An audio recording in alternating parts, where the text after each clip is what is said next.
السلام عليكم، مرحبا بكم معي فيديو جديد في قناة حلويات أسماء. فيديو اليوم إن شاء الله غنحضروا كيك يومي كيجي طالع وهشيش اقتصادي بدون تعقيدات. تبعوا معي الفيديو حتى الأخير باش تعرفوا معي على مكونات وطريقة التحضير.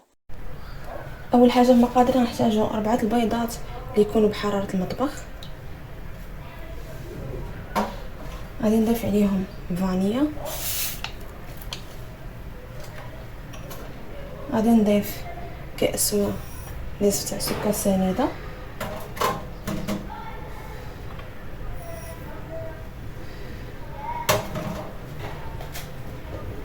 شويه تاع الملحه.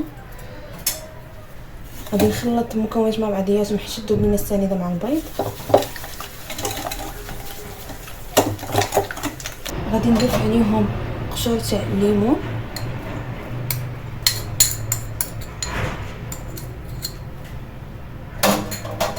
غادي نخلطهم مع بعضياتهم، وغادي نبدا نضيف الزيت بالتدريج، كاس ونصف تاع الزيت على كاس العنبه. انا كنضيف الزيت انا كنخلط حتى ينسجموا مع المكونات.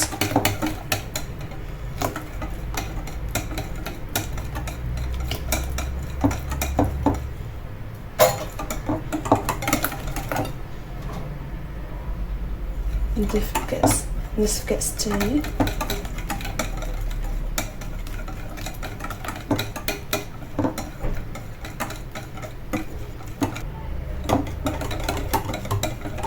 غادي نضيف دانون بنكهه تاع الفاني،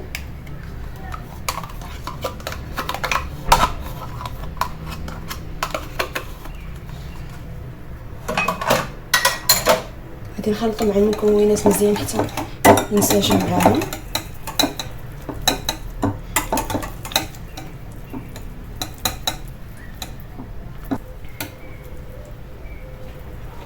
غادي نضيف في هذه المرحله كاس تاع الليمون، نخلط المكونات مع بعضياتهم مزيان.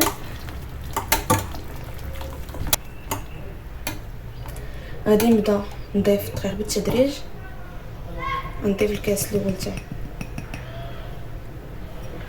الدقيق،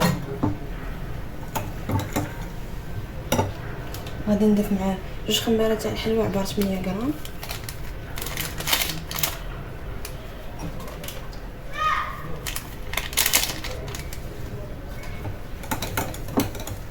غادي نخلط المكونات مع بعضياتهم. صافي غنستعمل بهذه الطريقه.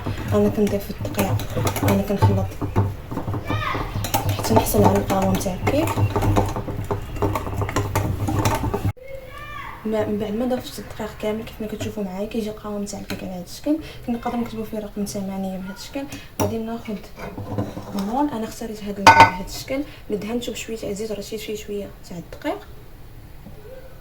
غادي نبدا نخوي فيه القوام تاع الكيك تاعنا كيف ما كتشوفوا معايا.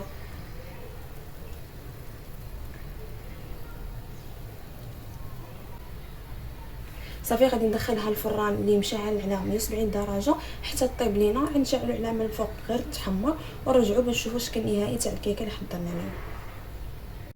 كيكون هذا هو الشكل النهائي تاع الكيك اللي حضرنا اليوم. خليته غير هكا، ما زينتوه حتى شي حاجه بالنكهه ديال الليمون. كنتمنى تجربوه حتى نتوما وينال الاعجاب ديالكم. راه كيجي خفيف بزاف. انا نقطع معكم الطرف باش تشوفوا معايا كيفاش كيجي.